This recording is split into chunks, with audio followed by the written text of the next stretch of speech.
Assalamualaikum warahmatullahi wabarakatuh. Alhamdulillahirrabbilalamin. Assalatu wassalam asrafil anbiya'i wal mursalin wa ala alihi wa sahbihi ajmain amma ba'du. Dalam video ini, perkenalkan kami untuk membahas materi kemuhammadiyahan, yaitu tentang matan keyakinan dan cita-cita hidup Muhammadiyah. Nah, sebelum kita masuk dalam pembahasannya, perkenalkan dulu siapa saja yang akan membawakan materinya untuk kali ini, yaitu yang pertama ada Ibu Sofi Fauziah, yang kedua saya sendiri Hilmi Dava Irwanto, dan yang ketiga ada Bapak Dimas Wahyu Sampurno. Untuk pembahasan pertama yaitu mengenai cita-cita Muhammadiyah, ini akan disampaikan oleh Ibu Sofi. Silakan. Bismillahirrahmanirrahim. Perkenalkan, nama saya Sofi Fauziah. Izin menyampaikan materi yang pertama, yaitu mengenai cita-cita hidup Muhammadiyah. Nah, pada materi ini saya akan menyampaikan mengenai mata keyakinan dan cita-cita hidup, atau biasa disingkat dengan MKCH. Nah, MKCH ini pertama kali diputuskan oleh Tanwir Muhammadiyah pada tahun 1969 di Ponorogo, sebagai kelanjutan amanat Mukhtar pada tahun 1968 pada waktu itu di Yogyakarta. Matan ini disempurnakan oleh PP Muhammadiyah pada tahun 1970 oleh Mukhtar yang ke-37 yang bertepatan di Yogyakarta, yang bertema Tajdid Muhammadiyah, yang melakukan koreksi organisasi dan retajdid bidang, yaitu bidang ideologi. Nah, ideologi ini yaitu kepada keyakinan dan cita-cita hidup. Selanjutnya ada hitah perjuangan, gerakan dan amal usaha, ada organisasi dan sasaran atau tajdid. Mukhtar ini diadakan untuk pertama kalinya di masa Orde Baru yang melakukan kebijakan depolitisasi dan deideologisasi. Nah, MKCH tersebut dirumuskan menjadi 3. Yang pertama yaitu mengandung pokok-pokok persoalan yang bersifat ideologis, yaitu diantaranya Muhammadiyah adalah gerakan Islam dan dakwah amar ma'ruf nahi mungkar, berakidah Islam, bersumber Al-Quran dan Sunnah, bercita-cita bekerja untuk terwujudnya masyarakat yang utama, adil, makmur, dan diridhoi Allah Subhanahu wa Ta'ala. Nah, selanjutnya kelompok yang kedua itu mengandung masalah mengenai faham agama. Menurut Muhammadiyah, yaitu Muhammadiyah mengamalkan Islam berdasarkan Al-Quran, Sunnah Rasul, dan bekerja untuk terlaksananya ajaran-ajaran Islam.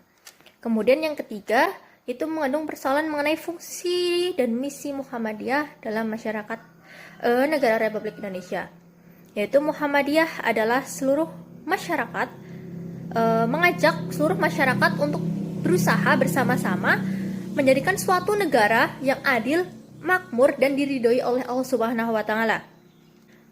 Oke, selanjutnya di slide kedua ada matan dan keyakinan dan serta cita-cita hidup Muhammadiyah.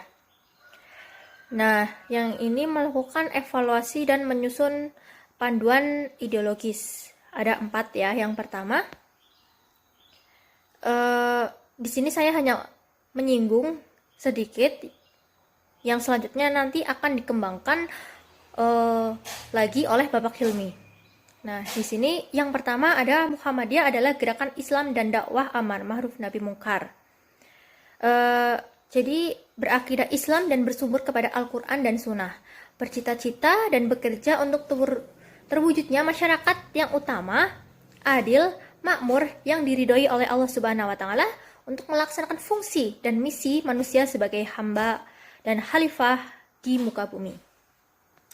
Yang kedua, Muhammadiyah berkeyakinan bahwa Islam adalah agama Allah yang diwahyukan kepada Rasulnya. Sejak Nabi Adam, Nuh, Ibrahim, Musa, Isa, seterusnya sampai kepada Nabi Muhammad SAW, sebagai hidayah rahmat Allah kepada umat manusia sepanjang masa dan menjamin kesejahteraan hidup material dan spiritual, duniawi dan ukhrawi. Yang ketiga, Muhammadiyah dalam mengamalkan Islam berdasarkan 2, yaitu yang pertama ada Al-Quran dan yang kedua berdasarkan Sunnah Rasul.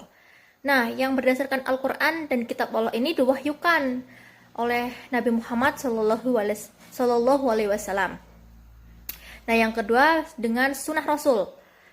Nah, penjelasan dan pelaksanaan ajaran-ajaran Al-Quran yang diberikan oleh Nabi Muhammad SAW dengan menggunakan akal pikiran sesuai dengan jiwa ajaran Islam.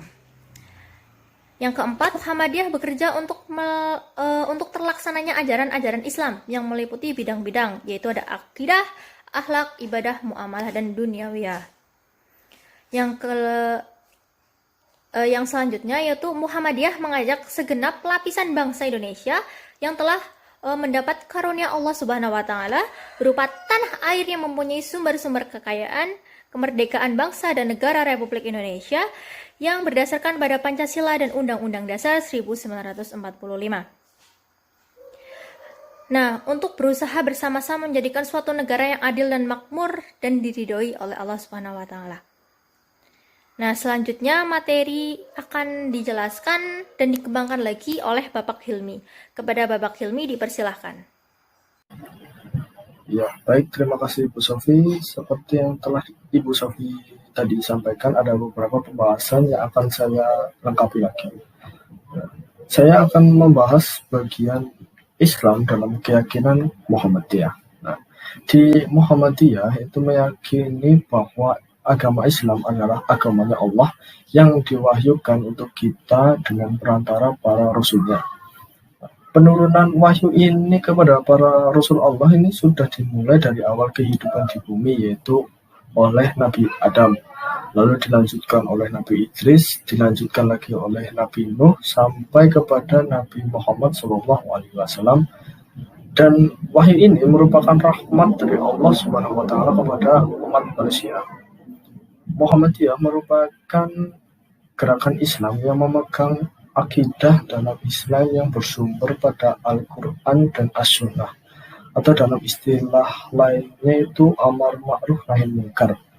Dalam Muhammadiyah pun berkeinginan untuk terwujudnya masyarakat adil, makmur, dan senantiasa diridhoi oleh Allah Subhanahu wa taala. Di Muhammadiyah itu mengamalkan faham Islam yang murni dengan merujuk pada sumber utama yaitu Al-Quran dan As-Sunnah, di mana Al-Quran adalah kitab Allah yang diwahyukan kepada Nabi Muhammad SAW, dan As-Sunnah adalah penjelasan dan pelaksanaan ajaran-ajaran dalam Al-Quran. Paham Islam dalam Muhammadiyah itu mengajarkan ibadah yang sesuai dengan tuntutan Rasulullah, bersikap tasamuh, yaitu sama-sama berlaku baik, lemah lembut, saling memaafkan kepada sesama kita. Dan itu juga termasuk paham Muhammadiyah mengenai muslim dan muslimah yang berakhlakul karimah, yaitu artinya segala perbuatan dan perilaku yang baik dan terpuji. Beberapa contoh indahnya akhlak Islam yaitu seperti melupakan marah-marah dengan cara diam, lalu saat kita menyempurnakan sholat kita, maka kita akan terhindar dari tindakan-tindakan munkar. Terus ada dalam bermedia sosial, di situ kita tidak menyebarkan kebencian, serta selalu berlaku baik sebagai cerminan warga muslim dan muslimah yang berakhlakul karimah, serta mengajak orang untuk berbuat baik dan selalu tebar kebaikan dimanapun. Muhammadiyah menyadari bahwa hidup berasas Islam itu sebagai cita-cita hidup yang ingin dicapai, berupa terwujudnya tatanan hidup masyarakat yang baik dan selalu diridhoi oleh Allah Subhanahu wa taala. Pembahasan selanjutnya itu akan dibahas oleh Bapak Dimas Wahyu Sampurno. Silakan. Pemikiran dan gerakan Muhammadiyah dalam bidang akidah, ibadah, akhlak, dan muamalah duniawiyah. Bidang akidah, setiap warga Muhammadiyah harus memiliki prinsip hidup dan kesadaran iman berupa tauhid kepada Allah Subhanahu wa taala. Quran surat Al-Ikhlas ayat 1-4, yang benar, ikhlas, dan penuh ketundukan sehingga terpancar sebagai ibadah. Quran Surat Al-Furqan yang menjalani kehidupan dengan benar menjadi mukmin, muslim, muttaqin, dan muhsin yang paripurna. Setiap warga Muhammadiyah wajib menjadi iman. Quran Surat An-Nisa ayat 136. 2. Bidang akhlak setiap warga Muhammadiyah dituntun untuk meneladani perilaku Nabi dalam mempraktikkan akhlak mulia. Quran Surat Al-Qalam ayat 4. Sehingga menjadi uswah hasanah. Quran Surat Al-Ahzab ayat 21 yang diteladani oleh sesama berupa sifat syirik, amanah, tabligh, dan fatonah.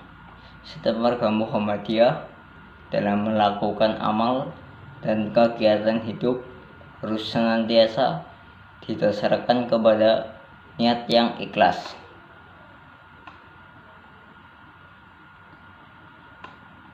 Yang ketiga, bidang ibadah. Setiap warga Muhammadiyah dituntut untuk senantiasa membersihkan jiwa atau hati ke arah terbentuk pribadiah muttaqin dengan beribadah yang tekun dan menjauhkan diri dari jiwa atau nafsu yang buruk. Quran Surat Asy-Syam ayat 5-5 sehingga terpancar kepribadian yang soleh. Quran Surat Al-Asr ayat 3. Sesuai dengan tuntunan Rasulullah serta menghiasi diri dengan iman yang kokoh, ilmu yang luas, dan amal soleh yang tulus. 4. Bidang muamalah duniawiyah. Setiap warga Muhammadiyah harus selalu menyadari dirinya sebagai abdi. Quran Surat Al-Baqarah ayat 21 dan Quran Surat As-Sariyat ayat 56 dan Khalifah muka bumi. Quran Surat Al-Baqarah ayat 30. Sehingga memandang dan menyikapi kehidupan dunia secara aktif dan positif. Quran Surat Syed ayat 27. Ya, itulah pembahasan kami mengenai matan keyakinan dan cita-cita hidup Muhammadiyah. Semoga penjelasan kami dapat diterima dengan baik, dan bila banyak kekurangan dalam penyampaian kami mohon maaf yang sebesar-besarnya. Akhir kata, wassalamualaikum warahmatullahi wabarakatuh.